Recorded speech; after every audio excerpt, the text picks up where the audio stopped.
오늘도 하나님 말씀을 기대합니다. 자, 고린도전서 4장 14절에서 16절 말씀까지입니다. 자, 여러분 같이 우리 봉독하시겠습니다. 내가 너희를 부끄럽게 하려고 이것을 쓰는 것이 아니라 오직 너희를 내 사랑하는 자녀같이 권하려 하는 것이라.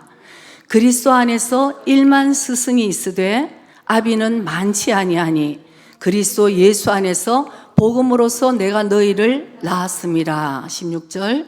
그러므로 내가 너희에게 권하노니 너희는 나를 본받는 자 되라. 아멘. 야, 오늘은 사도 바울이 너희는 나를 본받는 자 되라, 이 결론입니다. 근데 이런 말씀은 참 전하기가 힘들어요. 너희는 나를 본받는 자 되라. 저도 사실은 이걸 자신 있게 말할 수 있는 삶을 사는가 이런 이제 생각을 하고, 우리 모두에게 주시는 것이 너희는 나를 본받는 삶을 살아라. 예. 그러나 여러분, 우리 오늘 사도 바울이 고린도 교회에게 하는 이 말씀, 내가 너희를 부끄럽게 하려는 것이 아니고 너희를 내 사랑하는 자녀와 같이, 왜냐하면 열매를 많이 맺고 하나님께 영광 돌리고 우리가 영생이 있음을 알기 때문에 너희들을 부끄럽게 하는 것. 그러니까 나 그렇게 못 사는데 부끄러워, 이게 아니라 너희들을 내가 낳은 자녀와 같이 축복하면서 얘기하겠다. 아멘. 그러니까 이게 우리에게 얼마나 오늘 축복의 말씀이라는 것을 먼저 우리가 기억해야 될 줄 믿습니다.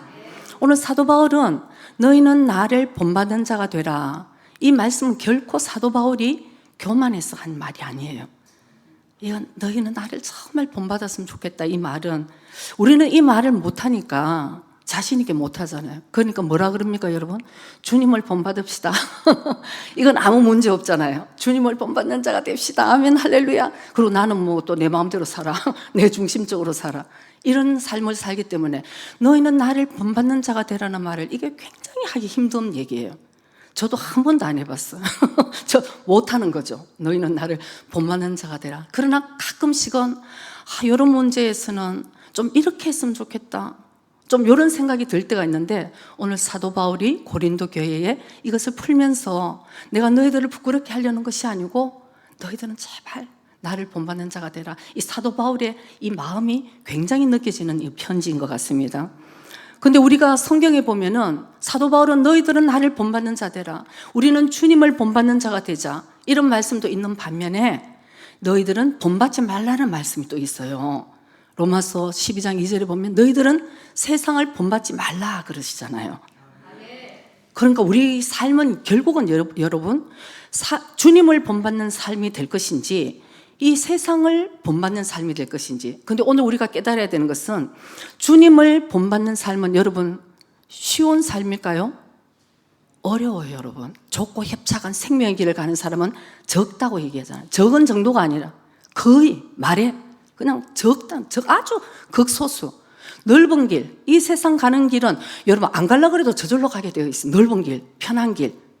그러나 우리가 오늘 이 말씀을 듣고 우리가 노력하고 내가 정말 깨어서 주님을 본받는 삶을 살지 않으면 우리는 이 세상을 가야지, 이런 생각하는 사람 아무도 없을 거예요. 그러나 우리는 저절로 세상에 흘러가고 만다는 것을 저와 여러분이 꼭 기억해 주시길 바랍니다. 여러분 기억하셔야 돼요. 디모데서 이렇게 보면은 사도 바울의 그 심정을 제가 어떨 때 디모데서 이렇게 읽고 뿐만 아니고 사도 바울의 서신을 보면 제가 어떨 때 목회를 하니까 알게 되는 부분이 너무 많더라고요. 마음이 굉장히 아프면서 참 슬픈 말이 있어요. 대만은 세상을 사랑해서 나를 버리고 세상을 가고, 누구는 어디로 가고 누구는 어디로 가고 누가만 지금 나와 함께 있다. 저는 여러분 그 성경이 어디 있지? 이렇게 아마 생각하실 분인데, 저는 그런 대목들이 굉장히 어떨 때 읽혀지면서 마음이 짠한 거예요. 여러분 데마가 어떤 사람입니까? 뭐 그냥 열심히 정말 예수님을 만나서 신앙생활 하다가도 내가 정말 이 좁은 길을 가고 내가 깨어서 정말로 이 생명의 길을 지키지 않으면 세상 사랑해서 세상으로 갔다고 그래요. 사도 바울이 얘기합니다. 나를 버리고 대만은 세상을 사랑해서 갔고, 이게 얼마나 슬픈 일이에요. 그런 일들이 여러분 우리 가운데도 얼마나 많은지 모릅니다. 세상은 어떻습니까?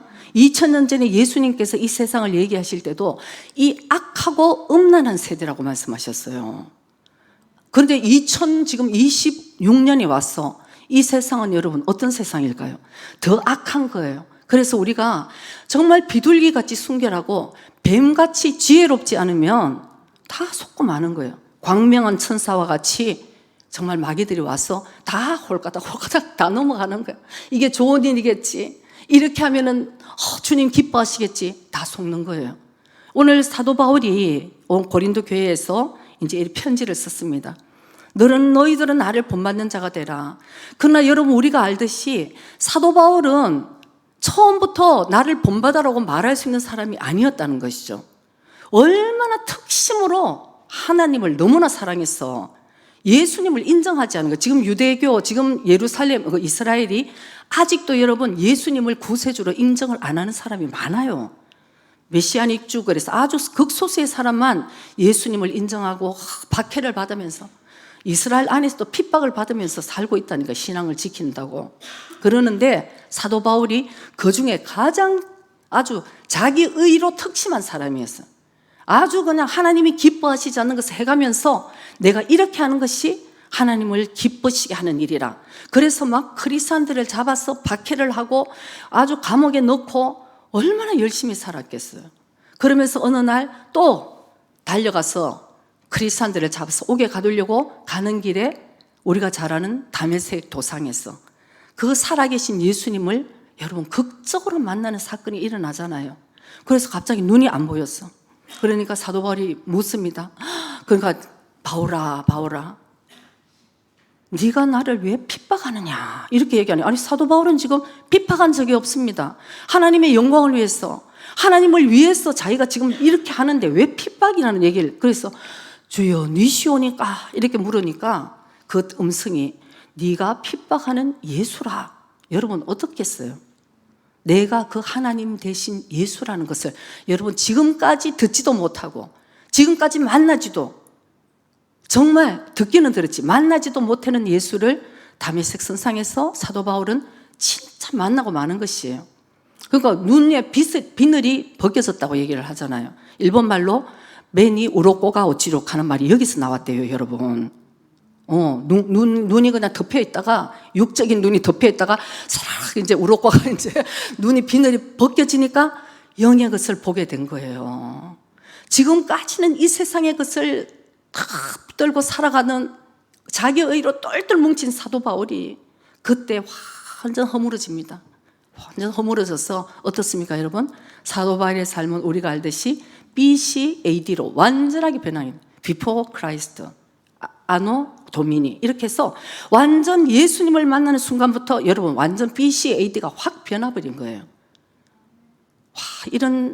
그러니까 사도 바울의 모든 사도 바울이 하는 것은 오직 복음을 위해서, 그 영생이 있음, 부활이 있음을 깨달았기 때문에 이 사람들이 지금 이대로 있다가는 영생을 다 잊어버리게 생겼으니까 모든 것을 동원해서 오직 하는 것은 복음을 위해서 달려갔다. 이 사도 바울이. 그리고 사도 바울은 아주 겸손하게 얘기합니다. 사도 바울의 일기를 보면 그렇습니다. 내가 항상 눈물과 겸손으로, 저는 그 구절을 읽으면서 또 눈물이 나는 거예요. 내가 항상 너희들 대할 때 눈물과 겸손으로 대했고, 또 내가 사람에게나 하나님에게나 내 양심에 끄리낌이 없이 내가 최선을 다하고 있다. 그러니 나를 본받으라, 그렇게 얘기를 할 수 있지 않을까. 아마 사도 바울이기 때문에 얘기했어. 자기를 아니고 여러분을 사랑하는 마음으로, 고린도 성도들을 너무나 사랑하는 마음으로 이 얘기를 한 것이 저는 너무 느껴지는 거예요. 너희들을, 그러니까 그렇게 못 사는 너희들을 부끄럽게 하려는 게 아니야. 그냥 너희들이 잘 되기를 원하고 축복받기를 원하고 영생 가운데 열매 맺기를 원하고, 이 사도 바울이 그래서 눈물의 편지를 쓴 겁니다. 사도 바울이 바로 이 본문은 어떻게 생겨났냐 하면은, 사도 바울이 고린도 교회를 개척을 했어요. 그래서 잠시 놔두고 떨어져서 지금 에베소에도 또 교회를 또 세웠잖아요. 그러니까 에베소에 있을 때에 바로 사도 바울의 이 소식이, 사도 바울에게 이 고린도 교회의 소식이 전해진 거예요. 그래서 너희들이 분쟁이 있고 거기다가 음행도 있고 서로 예수 믿는다 그러면서 서로 고소를 하고 거기다가 고소를 해야 돼. 그러니까 우리 이거 좀 잘 알아야 돼요. 예수 믿는 사람 여러분, 함부로 고소하지 말아요. 하나님께 기도하고 나가야 되는데, 고소를 했는데 사도 바울이 가슴을 치며 얘기하는 것이, 너희들 중에 이 문제를 해결할 지혜로운 사람이 한 사람도 없느냐? 어떻게 믿지 않는 소송까지 가서 믿지 않는 사람에게 판단을 받느냐? 이게 고린도전서에 나와 있잖아요. 그런데 그 서로 사도 바울이 없는 동안에 음행이 일어나고 분열이 일어나고 시기 질투가 일어나고 뭐 고소가 일어나고, 이러니 사도 바울이 여러분 얼마나 마음이 아팠겠습니까? 그래서 편지를 쓴 것이 오늘 고린도전서예요. 정말 너희들이 깨닫기를 원하고, 이게 어쩌 사도 바울이 분노가 안 느껴지잖아요. 얼마나 안타까운 마음으로 편지를 쓰겠어. 그러니까 이 편지를 보내고 나서 고린도 교인들이 서로 깨닫기를 시작했습니다. 그래서 그 다음에 고린도 후서까지 쓰는 거예요. 왜? 고린도전서에 내가 너무나 좀 세게 얘기를 했나? 이렇게 이제 사도 바울이 생각을 하겠죠. 다시 위로를 하면서 우리가 달려갈 길은 오직 복음을 위해 달려가야 된다고 권면을 하면서 서서 보낸 것이 고린도 후서, 이렇게 이제 편지를 고린도 교회 교인들에게 얘기를 합니다. 그러면서 고린도전서 1장 11절에서 13절 말씀까지 우리 한번 보겠습니다. 고린도전서 1장 11절에서 13절. 자, 고린도 교인들에게 얘기합니다. 내 형제들아, 글로에의 집 편으로서 너희에게 대한 말이 내게 들리니 곧 너희 가운데 분쟁이 있다는 것이라. 12절. 이는 다름이 아니라 너희가 각각 이르되 나는 바울에게, 나는 아볼로에게, 나는 게바, 베드로, 나는 그리스도에게 속한 자라 하는 것이니. 13절. 그리스도께서 어찌 나뉘었느뇨? 바울이 너희를 위하여 십자가에 못 박혔으며 바울의 이름으로 너희가 세례를 받았느냐? 그렇지 않다는 거예요. 사도 바울이 지금 안타까워서 세 가지 질문을 합니다. 너희들이 어떻게 나뉘었느냐? 그리스도가 나뉘었느냐? 아니면 너희들이 십자가를 못 박아준 게 대신 죽어준 것이 바울 나냐? 아니, 바울의 이름으로 너희가 세례를 받았느냐? 아니지 않느냐는 것입니다. 답은 오직 하나, 예수 그리스도. 오직 예수 그리스도 때문에 우리가 이렇게 죄사함 받고 그랬는데 왜 분쟁이 일어나고 나뉘었느냐는 것을 너무 안타깝게 지금 편지를 보내는 것이에요. 그래서 10절에 사도 바울이 이렇게 얘기를 합니다. 형제들아, 내가 우리 주 예수 그리스도의 이름으로 너희를 권하노니 다 같은 말을 하고 너희 가운데 분쟁이 없이 같은 마음과 같은 뜻으로 온전히 합하라. 아멘. 같은 말, 같은 마음, 같은 뜻이 있어야지 같은 열매가 맺혀진다고 사도 바울이 얘기를 하고 있는 것입니다. 그래서 정말 여러분, 우리가 자기 외에 어떤 한 사람 있으면은 생각이 달라. 분쟁까지는 안 가도 생각이 달라지는 거예요. 우리가 그렇게 사랑해서 행복하기로 작정을 하고 결혼을 했는데 두 사람이 됐잖아요. 두 사람이 하나가 됐어. 늘 행복하고 춤추고 행복합니까, 여러분? 그때부터 전쟁이 일어나잖아요. 네 생각이 있고 내 생각이 있고. 그러고는 자녀들을 낳아도 마찬가지예요. 네 생각이 있고 내 생각이 있고. 그때부터 막 그냥 나뉘는 거죠. 나뉘는. 이거는 어쩔 수 없는 것이에요. 어쩔 수 없는데 오늘 우리가 사도 바울이 우리에게 얘기해 준 이 해결의 방법을 우리가 깨달아야 된다는 것입니다. 이거를 깨닫기 위해서 사도 바울이 편지를 썼는데 오늘날 우리에게도 주는 이 깨달음을 우리가 깨달아야 되는 것이에요. 무엇이냐면은 먼저는 나와 같은 사람이 없다. 이거 정답의 문제가 아니에요.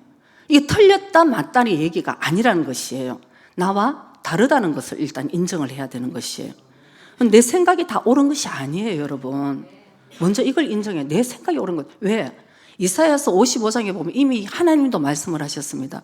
나는 네 생각과 내 생각이 틀려. 하나님부터 우리가 생각이 틀린 거예요, 우리가. 우리는 주구장창 내 생각이 맞다고 이렇게 사는데 먼저 내 생각은 하나님 생각도 틀릴 수가 있고 내 생각은 지금 내 배우자와도 틀릴 수가 있고 내 자녀와도 틀릴 수가 있고 특별히 교회에서도 내 생각은 이 사람과 생각이 틀릴 수가 있구나. 여러분, 이게 맞고 안 맞는 문제라 그러면 이건 우리는 목숨을 걸고 지켜야 되죠. 그래서 오늘 우리가 깨닫기를 원하는 것은 우리에게 많은 문제를 가져오고 상황이 본질이냐 비본질이냐를 여러분 우리가 깨달아야 되는 것이에요. 본질적인 것은 이건 진리에 가는 것이기 때문에 절대 우리가 여러분 내려놓을 수가 없는 거죠. 그래가지고 또 어떤 사람은 또 남편 또 맞춰준다고 그래야지 구원받는 거 아닙니까? 또 이래가지고는 여러분 교회 가지 마 하니까 네 알겠습니다. 아니 진짜 그래갖고 구원이 되겠냐고 여러분. 그런 거는 어쩔 수 없죠. 내가 다른 건 다 당신에게 잘 맞추고 하지만 나는 이것만은 나는 주님께 가야 돼요. 가는 거예요 여러분. 다 그래서 구원의 역사가 일어나지. 다 맞추고 그냥 뭐 진짜 가자 그러면 따라가고. 여러분 그래갖고 구원의 역사가 일어나는 거 아닌 게, 오늘 사도 바울이 얘기하는 것은 진리, 본질적인 것은 우리가 생명을 걸고 지켜야 되지만 그 외에 비본질적인 것, 방법에 대한 것은 우리가 여러분 내가 먼저 내려놓는 거예요. 내 생각을 먼저 내려놓으면 되는 거예요. 그 사람이 더 좋은 걸 해주면 되잖아 사실은. 근데 오늘 사도 바울이 얘기를 하잖아요. 저도 똑같은 생각이에요. 교회에서 우리 안에서 일어나는데 많은 문제들이, 저는 누구 한 사람 지금 진리 때문에 시험 들은 사람 본 적이 없어. 왜 저걸 저렇게 하지? 진리를 이렇게 지켜야 되는데 이러는데도 그때는 또 그냥 타협을 잘해. 어우 진짜 뭐 그냥 사도 바울도 그냥 다 맞춰줬대잖아. 그러고 이제 타협을 시큰하고는 내한테 걸리는 게 있으면 그때는 이제 막 그냥 전부 그냥 내 방법으로 가는. 여러분 이거 우리가 정말 조심해야 됩니다. 우리가 페스티벌, 예를 들어서 페스티벌에 우리가 전도 초청을 해서 믿지 않는 사람을 전도를 해보자. 여러분 이것만큼 귀한 일이 어디 있겠어요.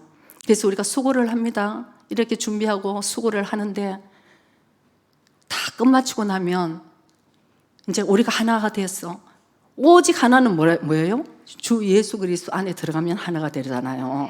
근데 거기에 내 생각이 이제 슬슬 나오면은 이제 그 뒤가 이제 복잡해지는 일들이 우리 교회는 없는 줄 믿습니다. 없기를 바랍니다. 근데 많은 교회에서 근 90% 이상이 비본질적인 문제로 싸우는 거예요. 부인의 어디서 누가 모임을 하는데 오늘은 짜장면 먹으러 가자. 그 왜 짜장면 몸에 안 좋다는데 비빔밥을 먹으러 가자. 그리고 비빔밥을 먹어. 저는요 짜장면 먹어도 괜찮고 비빔밥 먹어도 괜찮아요. 문제는 우리가 지금 하나가 돼서 화합하자는 게 목적이잖아요. 그게 본질이고, 비빔밥을 먹든 짜장면을 먹든 금식을 하든 이건 방법론에 대해서는 내 것을 너무 주장하면 거기서 끊어지는 거예요. 그래서 어느 교회에서는 그랬다고 그러더라고요. 짜장면 파, 비빔밥 파 해가지고 막 서로 막 분쟁이 일어났어요. 건강이 안 좋은데 그걸 꼭 짜장면을 먹어야 되냐 이래갖고 그냥 그러면은 반을 나눠갖고 짜장면 파, 비빔밥 파 이렇게 그럼 따로 갈까 하다가 그거는 조금 모양이 그런 것 같아. 그래갖고 싸우다가 결국 어떻게 됐게요 여러분? 자 그러면 한 끼씩 밥 먹는 거 나눠갖고 해산. 여러분도 놀란 것 같아요. 그랬대요 여러분. 내가 들었어요. 그러니까 이게 비본질적인 것인데 뭐 한 끼 그냥 그거 뭐 짜장면을 먹든 비빔밥을 먹든 무슨 상관이 있어요. 언제 여러분이 한번 목사님 사모님한테 뭘 하는데 나는 이게 절대 좋다고 주장하는 거 여러분 한번 들어본 거 있어요? 한번 가져와 보세요. 목사님하고 저는 진짜 괜찮아요. 이걸 해도 되고 저걸 해도 되고 디저트를 링고를 먹어도 사과를 먹어도 되고 귤을 먹어도 되고 저는 괜찮아요. 그러나 진리에 대한 거는 저는 생명 겁니다. 왜? 내가 여기까지 올 때 진리를 위해서 왔기 때문에. 그러니까 그 외에 비본질 것은 여러분 다 먼저 양보하시고 내려놓으세요. 이런 것 때문에 우리의 삶에 흔들리기 시작하는 거예요. 목사님도 같이 들었는지 몰라도 마침 오늘 어젠지 하여튼 오는데 제가 이제 준비할 때 어떨 때 이제 제가 존경하는 목사님 메시지를 들으면서 이제 교회에 올 때 준비를 하는데 어느 목사님께서 이제 어쨌든 어떤 시어머니가 교회를 이제 결혼을 해서 며느리를 교회를 이제 데리고 왔어요. 전도를 해봤다고 얼마나 좋아했겠어요, 시어머니가. 그래서 이제 목사님께서 이 며느리가 보니까 억지로 딸려온 거야. 그냥 억지로 끌려와서 앉아있는 걸 보니까 안타까워서 목사님이 어느 날 며느리에게 예수님은 정말 살아계시고 우리에게 영생이 있고 천국 지옥이 있으니까 며느님도 예수를 믿어야 된다고, 천국 가야 된다. 그랬더니 여러분 며느리가 하는 소리가, 목사님, 우리 어머니에게 절대 얘기하지 마세요. 저는 우리 어머니가 가는 천국 같으면 전 다른 길 가겠습니다. 여러분, 이 얘기가 다른 교회에 있는 게 아니고, 저도 아주 어렸을 때 우리 교회에서도 제가 들었어요. 아무한테도, 우리 부모한테 얘기하지 마세요. 사실은 이런 얘기. 그러니까 여러분, 우리가 굉장히 힘든 얘기지만 내 삶의 열매가 되는 것이 사실 예배예요. 그 예배를 통해서 우리 자녀들이 그 예배를 드리는 부모의 모습을 보고, 아, 예수님이 정말 살아계시구나. 예수님이 안 살아계시면 우리 부모가 이렇게 살 수가 없어. 이것이 해결이 나야 돼. 그래야지 믿어라 안 믿어라 이 말로 하는 전도가 아니고, 이 삶을 보고 우리 자녀들에게 우리가 복음을 전하고 우리 주위 사람들에게 복음을 전한. 그러니 사도 바울이 나를 본받으라는 얘기를, 여러분, 우리도 정말 그렇게 자신 있게 할 수 있는 그 말이 돼야 될 줄 믿습니다. 그래서 우리가 오늘, 여러분, 지금까지는 그 얘기를 못했다, 오늘부터 하도록 우리는 열매 맺고 그렇게 살아야 된다는 것을 저와 여러분이 꼭 기억하시기를 바랍니다. 그래서 먼저 여러분, 우리가 남을 이렇게 배려를 하고 뭐 비본질적인 거 남을 우리가 생각한다는 것은, 여러분, 마음이 넓어야 되는 거예요. 마음이 내만 생각하고 있는데 어떻게 그게 되겠어요? 그래서 사도 바울인 고린도후서 6장 11절에서 13절 이렇게 얘기합니다. 고린도인들이여, 너희를 향하여 우리의 입이 열리고 우리의 마음이 넓었으니, 너희를 위해서 얘기한다는 거죠. 너희가 우리 안에서 좁아진 것이 아니라 오직 너희 심정에서 좁아진 것이라. 속이 좁다 이 말이에요. 내가 자녀에게 말하듯 하노니 보답하는 양으로 너희도 마음을 넓히라. 아멘. 사도 바울이 얼마나 답답하면, 난 내가 너희를 부끄럽게 하려는 것이 아니고 내가 너희를 낳은 아비처럼 얘기를 하니 너희들도 마음을 넓히고 좀 들어줘, 이 얘기 아니겠어요? 얼마나 속이 작아서 안 들었으면은, 이건 내가 말하는 것이 문제가 아니고 너희들 심정이 좁아서 이건 못 받아들인다는 얘기를 하잖아요. 지난주에 목사님께서 솔로몬의 지혜에 대해서 말씀하셨습니다. 저는 그때도 생각이 났는 게, 열왕기상 4장 29절에 이런 말씀이 있어요. 솔로몬에 대해서. 하나님께서 솔로몬에게 지혜와 총명을 심히 많이 주시고 또 넓은 마음을 주셨는데, 어떻게 해요?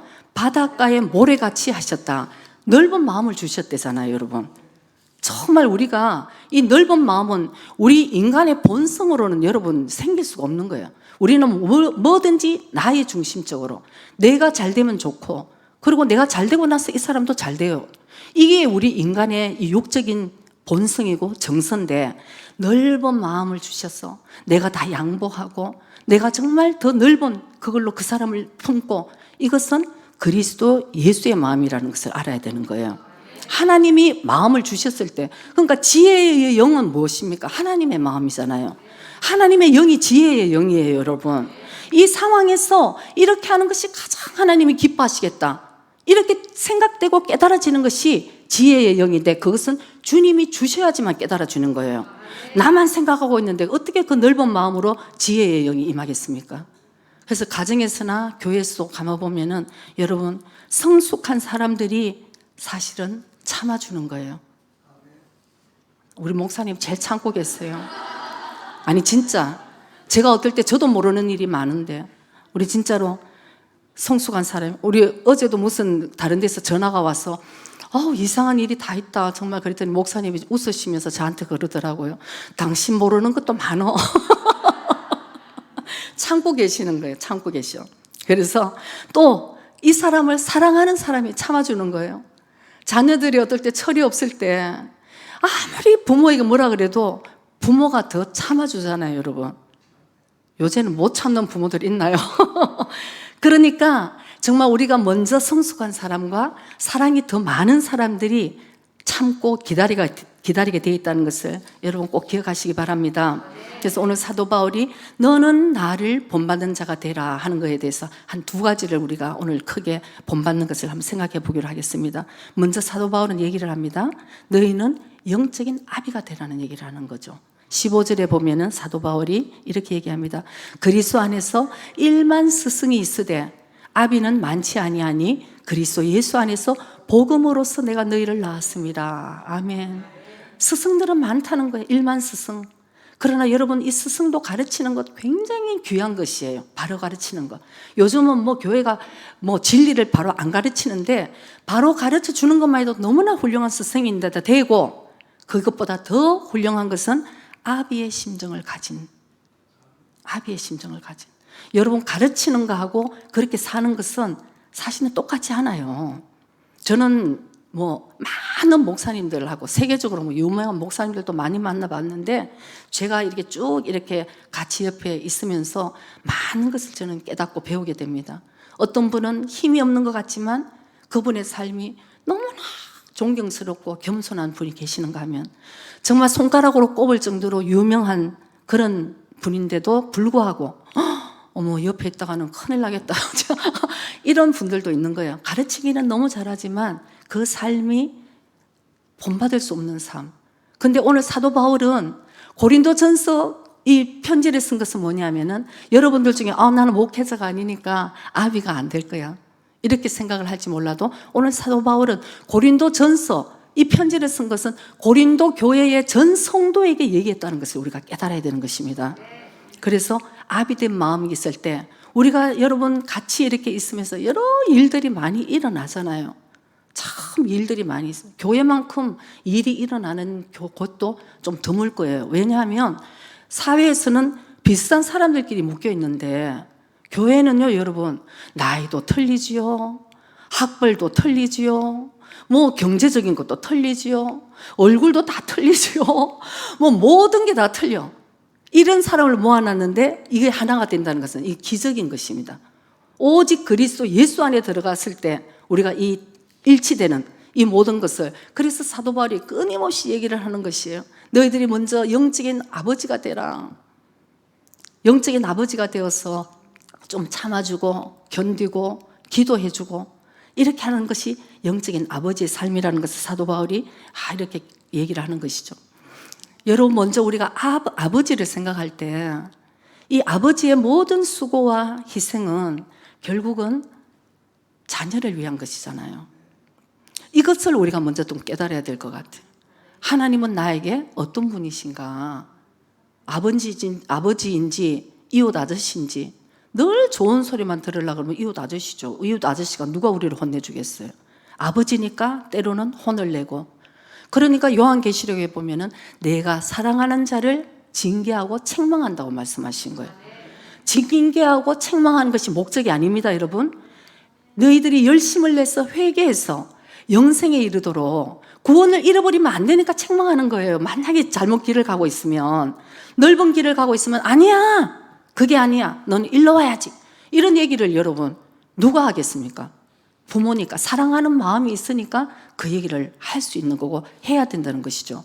그러니까 사도 바울이 고린도 교인들에게 너희들은 그런 아비의 마음을 가지고 정말 책망도 마음 문을 열고 아멘하고 듣고, 또 누군가의 또 관계 속에서도 너희들이 먼저 인내하고 기다리고 너희 생각을 내려놓고 상대를 먼저 존중해주고 상대를 먼저 배려하고, 이런 생활을 할 때에 여러분, 우리 이 교회가 정말 아름답게 일치되어서 하나가 되어서 하나님이 하시는 일들이 드러나게 되어 있어요.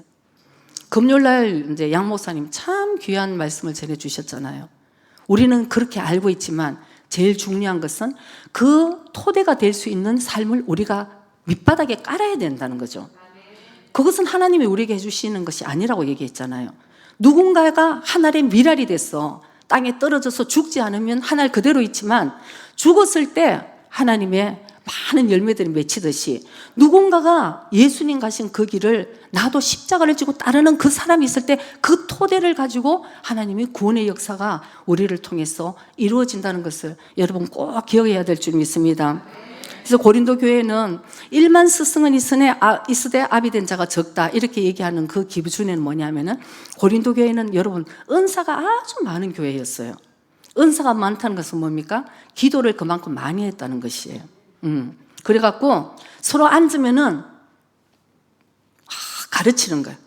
이렇게 하면은 방언을 받을 수 있어. 이렇게 하면은 예언을 받고, 이렇게 하면 이렇게, 얼마나 가르칠 게 많겠어요.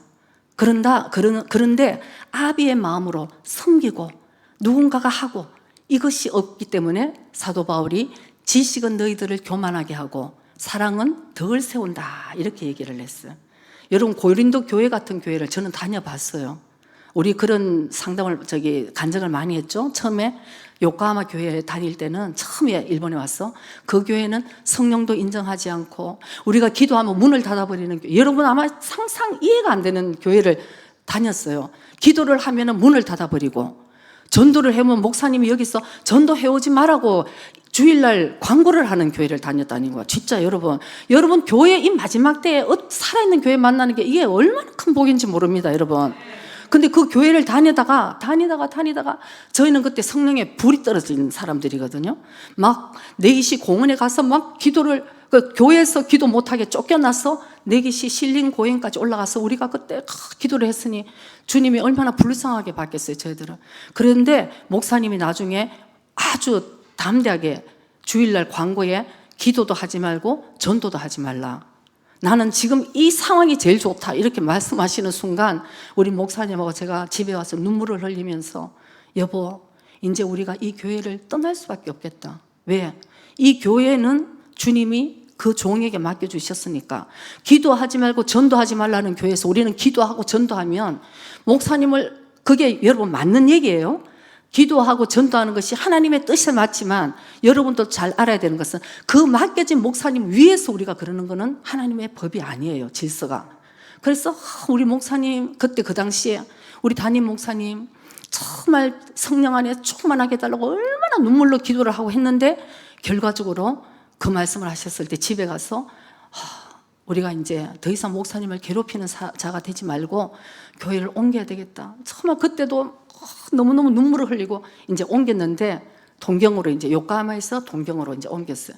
그 교회는 또 막 성령의 충만 너무나 온도차가 많아갖고 그 교회는 막 진짜 여러분 제가 눈으로 직접 봤다니까요. 안전병이가 일어나는 것을. 그런 교회였어요. 그러니까 너무 죽었던 교회에서 좀 살아있는 교회를 가니까 너무 살아버려가지고 그날 그냥 주일날 오면은 전부 앉아서 어제 다 환상을 본 거예요. 진짜 환상, 어제는 예수님이 어떻게 자기에게 나타나준 환상을 얘기하는 거예요. 전부 앉아서 점심을 먹고 그냥 환상 얘기하고 예언 얘기하고 막 그냥 이런 얘기하는데 저는 환상을 못 봤거든요. 저는 그 당시 예수님이 나를 만나주지 않았거든요. 만나주지 않았다는 것은 매일 환상으로 막 만났으니까 꿈에도 만나고 환상으로 만나고 하는데 저는 그런 얘기할 데 없으니까 저는 조용하게 진짜 가서 설거지를 했어. 그러니까 막 전부 자랑하는 거야. 내가 받은 은사와 내가 받은 은혜. 그 당시에 담임 목사님이 유명한 얘기가 있어요. 누군가가 저를 막 찾았대요. 교회 안에서 막 찾고 있으니까 그 당시에 담임 목사님이 아이고 정집사를 찾으려고 그러면 부엌으로 들어가세요. 진짜 저는 정말 부엌에서 설거지만 했어요. 그런 교회를 제가 진짜 봤다니까요. 그러니까 이 고린도 교회도 아마 가르치고 정말 은사가 넘치고 하니까 사랑보다는 아비된 마음보다는 그냥 이렇게 정말 가르치는 교회가 되지 않았는가. 저는 이제 준비하면서 옛날에 제 생각이 나더라고요. 그래서 여러분 정말 물론 가르치는 것도 굉장히 중요하지만 성경에는 말씀합니다. 우리가 말과 혀로만 사랑할 것이 아니고 진실함과 행함으로 우리가 서로 사랑을 해야 된다. 그런 말씀을 하잖아요. 그래서 결국은 행함과 진실함이 우리의 삶에 열매를 맺어간다는 것을 저와 여러분이 꼭 깨닫기를 원합니다. 누가복음 15장에 보면은 아비의 마음이 잘 우리가 느껴지는 것이 탕자의 얘기가 있잖아요. 탕자가 둘째 아들이 둘이 있는데 둘째 아들 탕자가 아버지가 부지런히 살아 계시는데도 아버지 이미 아버지 유산 저에게 주세요. 저희 분깃을 달라고. 참 이 호론놈 그냥 아버지가 이렇게 건강하게 살아 계신데도 이미 아버지 돌아가시면 제 것이잖아요. 주세요 해가지고. 근데 보면 압니다. 아버지가 이 자식은 아무리 얘기를 해도 안 들을 놈, 이 자식은 아무리 얘기를 해도 아버지를 거스릴 놈 주니까 아버지가 눈물을 머금고 그래도 어떻습니까? 가서 고생이라도 하고 다시 돌아오면은 자기가 깨달을 때 인간은 변하니까 아버지가 어쨌든 그 아들에게 분깃을 줬습니다. 그랬더니 손에 이제 이 재산을 가지고 뭐라고 쓰여 있습니까? 되도록이면 멀리 멀리 아버지가 없는 곳에 멀리 아버지가 찾아올 수 없는 곳으로 멀리 가서 이거 재산을 다 탕진을 해버리는 거예요. 얼마나 친구들이 많았겠습니까? 돈이 있을 때 모이는 친구, 먹고 놀고. 근데 돈이 딱 떨어지니까 그 주위에 있던 사람이 하나도 없어졌어요. 나중에는 먹을 것이 없어서 정말 돼지들이 먹는 쥐염 열매, 그것을 먹는데 그것도 여러분 기근이 있으니까 자기 뱃속을 채울 수 없는 상황이 되었습니다. 그때 뭐라고 생각해요? 그때 와련이 가해. 자기가 이제 정신이 퍼쩍 든 거예요. 그러니까 참 사람이 자기가 힘들어서 자기가 당하니까 깨닫대. 아마 참 그거 참 신기한 것 같아.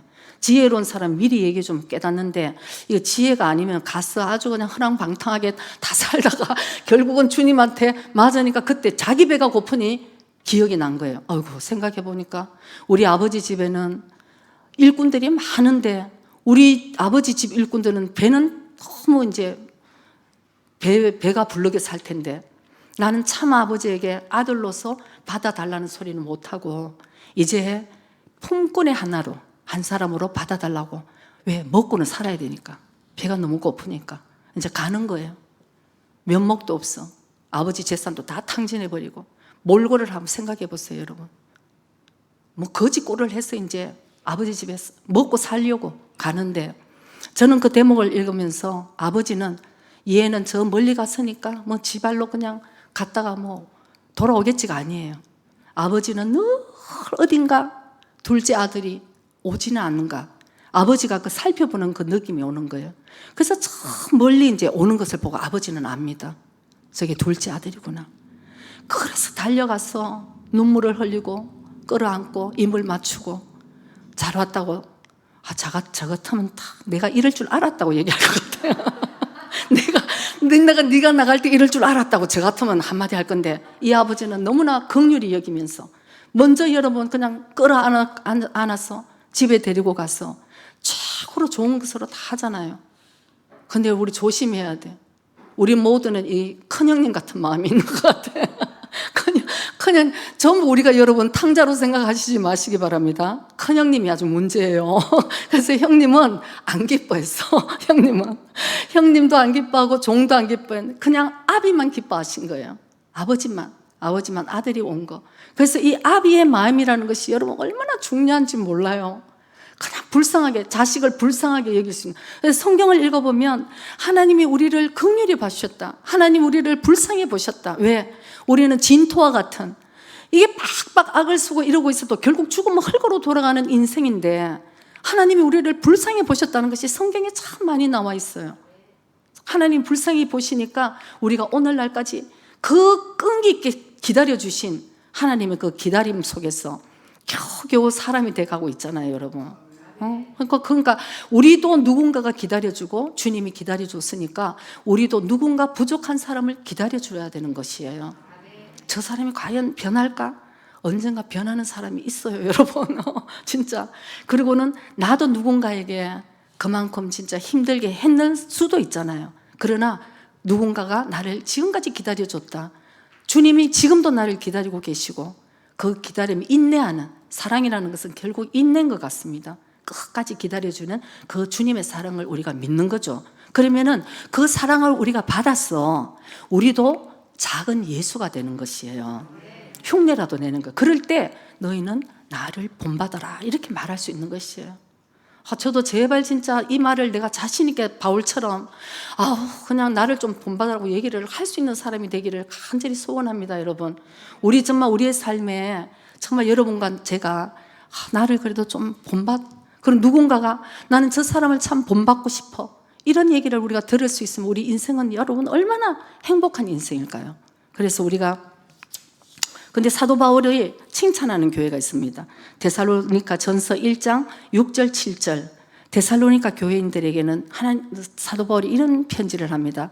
또 너희는 많은 환난 가운데서 성령의 기쁨으로 도를 받아 우리와 주를 본받는 자가 되었다. 아멘. 그러니까 그러므로 너희가 마게도냐와 아가야 모든 믿는 자의 본이 되었는지라. 아멘. 우리의 삶이 이렇게 되기를 원합니다. 주님을 본받는 자, 그리고 누군가 이 사람을 본받았어. 그러다 보면은 삶에 우리가 모범이 되면 여러분 그것이 반이 이게 그렇게 흘러가잖아요. 이 사랑이 흘러가고, 불평불만을 하면 불평불만도 흘러가고, 감사가 넘치는 데는 감사가 흘러 넘치고, 이게 우리가 그렇게 주를 믿는 자가 돼서 그렇게 아름다운 공동체, 생명의 공동체를 만들어 가야 될 줄 믿습니다. 그 다음에 두 번째 사도 바울에게 오늘 우리가 배워야 되는 것은, 사도 바울은 복음의 생명을 걸었다. 사도행전 20장 24절에 보면 사도 바울은 이렇게 고백을 합니다. 나의 달려갈 길, 사도 바울은 사도행전 20장 24절 말씀.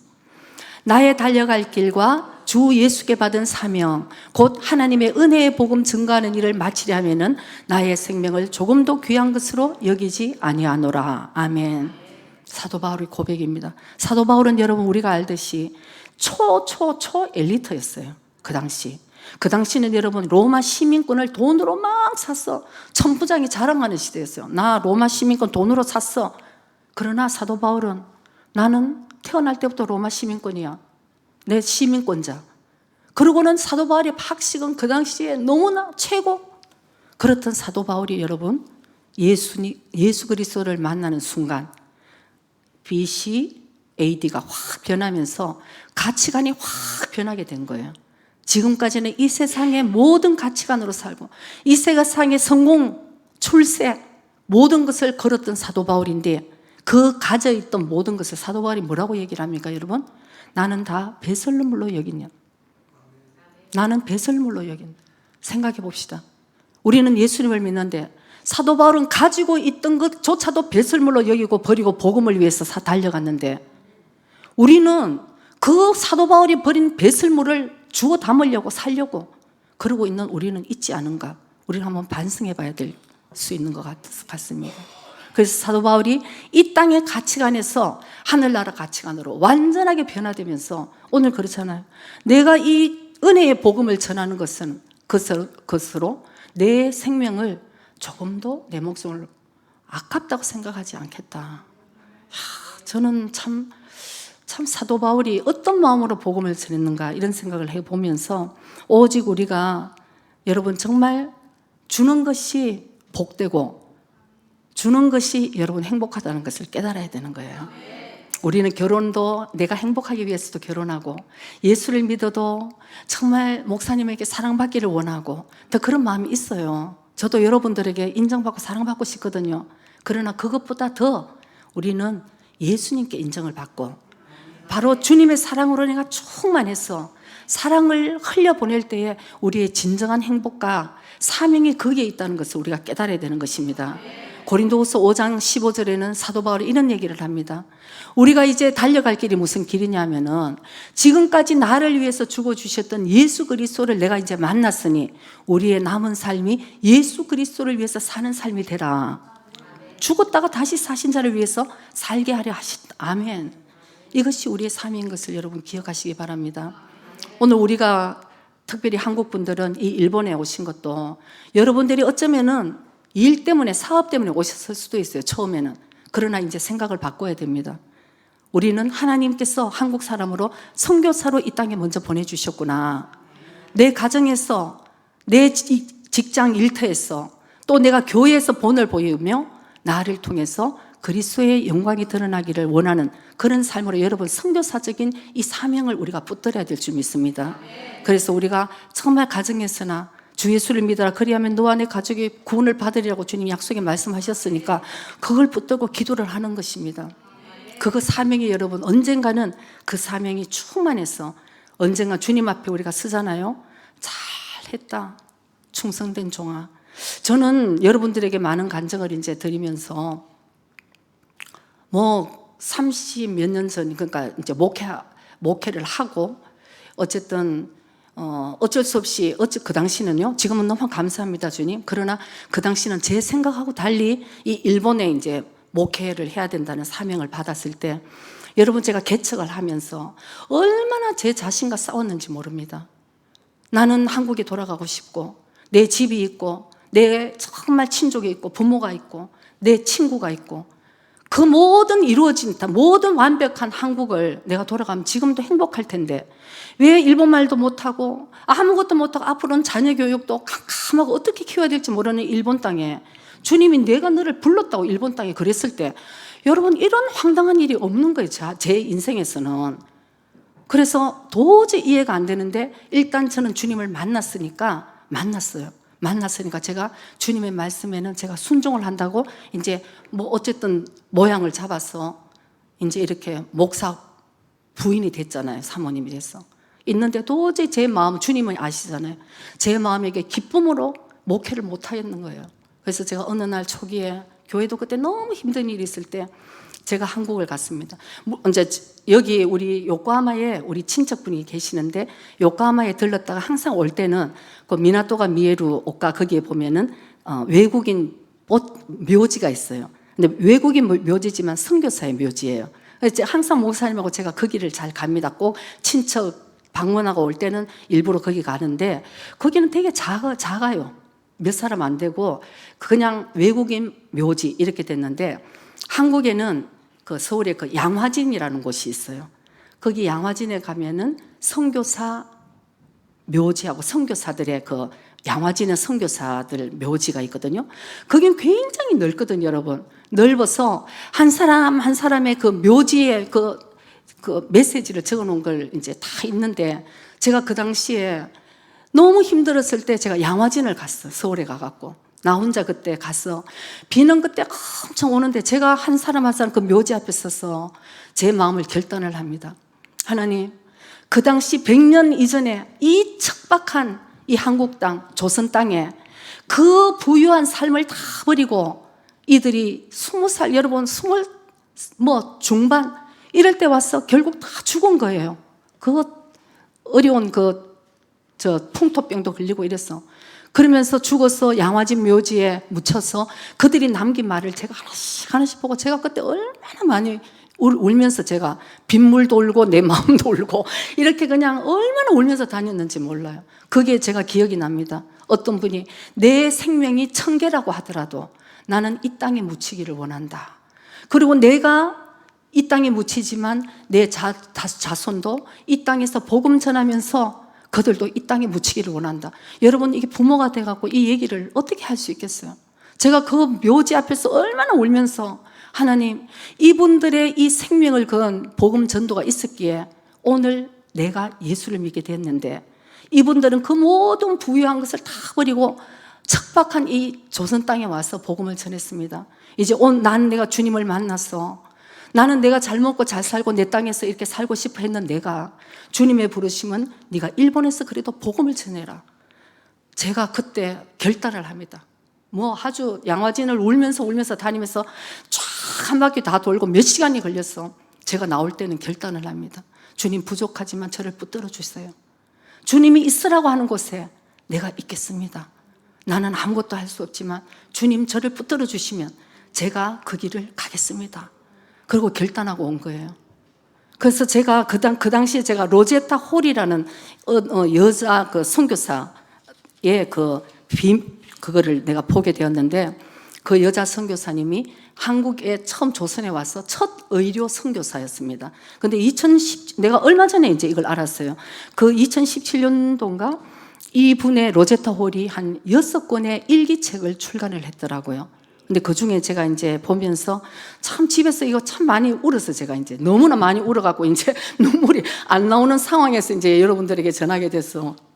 근데 그 일기책에서 한 몇 포인트를 그냥 일기를 여러분들에게 이제 전하고 오늘 메시지를 마치고자 합니다.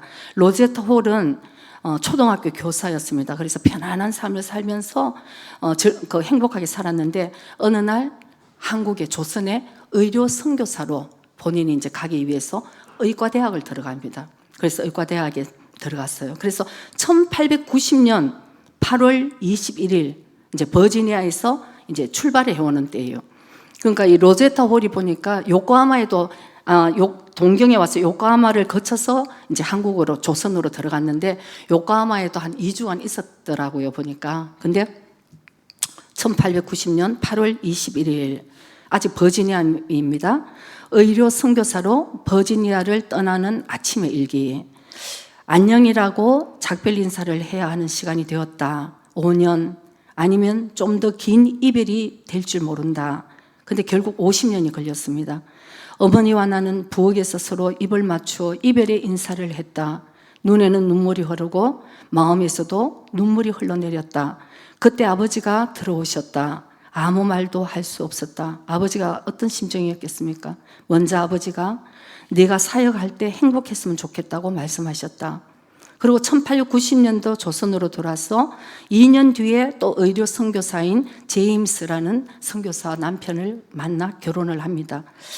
만난 것이 아니고 원래 이 제임스는 중국 선교사로 가려고 그러다가 사실은 이제 기도 중에 이제 다시 로제타와 결혼을 하기 위해서 이제 이 한국 조선으로 왔다고 해요. 그래서 1900 그러니까 결혼하고 2년 뒤에 1894년 그 당시 조선에 전쟁이 일어나서 평양에 의료 봉사하러 갔던 남편 제임스가 감염되어서 숨을 거두게 됩니다. 그래서 1894년 12월 10일 남편이 죽은 날이에요. 그래서 일기입니다. 남편의 눈은 슬픈 듯 나를 쳐다보며 사랑하고 있다고 말했다.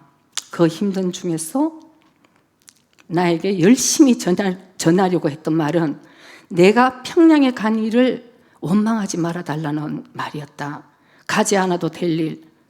그러나 의사로서 선교사로서 환자와 영혼을 구원하기 위해서 거기까지 갔지만 감염되어서 결국은 죽게 된 제임스입니다. 제임스는 말했다. 나는 주님을 위해서 기쁨으로 평양을 갔고 그분은 나의 뜻을 이해해 주실 거야 라고 말했다. 나는 울지 않으려고 정말 힘을 썼지만 이미 눈물이 흘러 넘쳤다. 그리고 주님께 기도가 터져 나왔다. 주님, 사랑하는 남편을 데려가지 말아주세요. 그날 남편 제임스는 주님 품에 안겼다. 그때에 태중에 있던 5살 딸이 사실은 있어요. 유복자죠. 그 딸이 5살 때 또 죽습니다. 그래서 1900년 됐네요. 1월 18일 딸이 5살 때 죽었던 일기. 그 당시에 선교지, 지금도 저 척박한 데는 선교사들 자녀들이 참 많이 어려움을 겪습니다. 근데 그 당시는 선교사들이 제일 큰 문제가 자녀 문제였어요. 그래서 보통 선교지에서 7명 중에 1명은 꼭 자녀들이 약하니까 죽고, 거기다가 조선, 한국은 그 당시에 더 척박했는 땅이기 때문에 한국에 왔던 선교사들은 2명 중에 1명이 꼭 어린 아기들이 죽었다고 그래요. 그러니까 5살 때 로제타의 딸도 죽게 됩니다. 그래서 그때의 이제 편지죠. 밤이 되면 모진 외로움이 찾아왔다. 간절한 그리움이다. 작은 딸의 손길도 엄마라고 불러주던 입술과 작은 손도 없어진 지금 나의 인생은 너무나 힘들다. 예수님, 이 어둡고 힘든 곳에서 나를 인도하여 주시옵소서. 그리고 이렇게 끝을 맺었습니다. 우리가 이해할 수 없는 이유로 하나님은 내가 가장 사랑하는 딸을 하나님은 데려가셨으리라. 저는 이 대목에서 참 많은 깨달음이 있었습니다. 우리가 인생을 살면서 여러분 꼭 우리가 이해를 해야 된다고 생각할 수가 없는 부분들이 많이 있습니다. 그러나 언젠가는 하나님이 그 일을 통해서 이런 일을 이루시고자 했다는 것을 그 나중에 우리가 알게 될 일들이 참 많이 있는 것 같아요. 그래서 우리가 인생을 살면서 여러분, 내가 이해를 하는 것이 중요한 것이 아니고 오늘도 여전히 나는 이런 상황 가운데서도 주님을 신뢰하고 있는가, 이것이 여러분 우리 인생에 앞으로 굉장히 중요한 포인트가 될 것입니다. 그래서 정말 우리가 이 말씀을 기억해야 됩니다. 로마서 8장 18절. 지금 로제타는 그 아버지가 이 땅에 있으면서 난 네가 행복했으면 좋겠다는 그 아버지의 간절한 기원은 이루어지지 않았을지 몰라도 로제타는 어느 일기에 그렇게 썼더라고요. 나는 이 조선 땅과 조선 사람들을 너무나 마음으로 사랑하고 있다. 여러분, 이 땅의 행복이, 주님을 진짜 만난 사람은 이 땅의 행복이 아닙니다, 여러분. 그죠? 그래서 로마서 8장 18절에 보면 현재의 생각건대 현재의 고난은 장차 우리에게 나타날 영광과 좋게 비교할 수 없도다. 아멘. 우리가 그때 그날의 영광을 바라보면 지금의 이 고난은 우리가 그 영광과 비교할 수 없는 것. 이것은 여러분 주님을 만난 사람들이 말할 수 있고 주님이 만났기 때문에 그 길을 갈 수 있고 여러분들이 이제 올 1년간은 여러분이 있는 장소가 선교지라고 생각을 하시고 우리가 이 그리스도의 그 마음을 본받아서 기도로 영혼 구원을 위해 달려가는 그런 한 해가 되시기를 주의 이름으로 축복합니다. 기도드리겠습니다.